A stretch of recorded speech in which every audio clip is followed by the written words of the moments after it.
medyo na ano yung biyahe natin, ang tala saglit, no? Hindi ko siya madrop kasi hindi pa siya bayad. So galing na kami rin sa 5 star sa Tawid, doon sa kabila. Wala siyang ATM, wala rin siyang cash. I mean, wala siyang Gcash, wala siyang cash. So ATM lang yung nasa niya. Eh ngayon, lumipat kami dito sa kabila, U-turn kami ron sa Kamuning.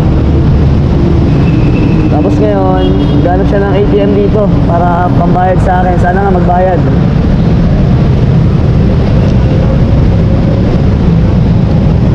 So yun lang, no, sa mga sasakay ng mga pasahero natin, no, yung mga sumasakay sa MC Taxi.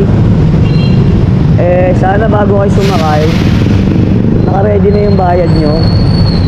I mean, prepare na kayo. Kung wala kayong cash, dapat Gcash man lang.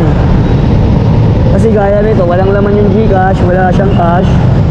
So maghanap pa ng ATM. Paano kung wala talagang ATM? Paano kung may matadaan ng ATM? Sira, may problema. So kawawa yung magiging rider nyo, makakabala siya. So dapat yung sinasang-alang-alang din natin yung bilang mga pasahero. Kasi hinahatid din namin kayo ng maayos, ng ligtas eh. So sana ganun lang din, no. Vice versa, palitan tayo ng magandang ano, no. So yun, gaya nito, waiting ako. Galing na kami sa kabila, waiting na ako sa kabila kanina pa. Naghahanap siya ng ATM machine, wala siya makita sa kabila. So nakiusap siya sa akin, nahatid ko siya dito. Ayun, sakto. Okay na, sir? Wala akong 50, wala akong 50. Okay lang to? Okay na. Salamat. Ingat ka, sir.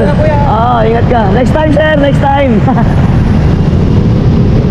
So, yun. Nagbayad naman na si sir. May na-drop ko na siya. Waiting na tayo ng panibagong bukyaw. So, thank you kay sir. Pero, syempre, dapat next time, ready na yung pambayad para ano.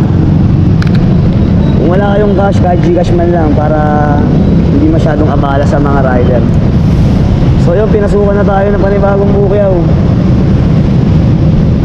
Di tayo ngayon sa Cubao, Aurora.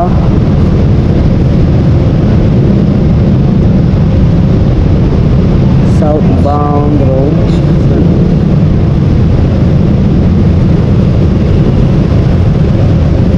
Aurora Boulevard. Saan to? Ang limang bukyaw natin to, tara, pick upin na natin.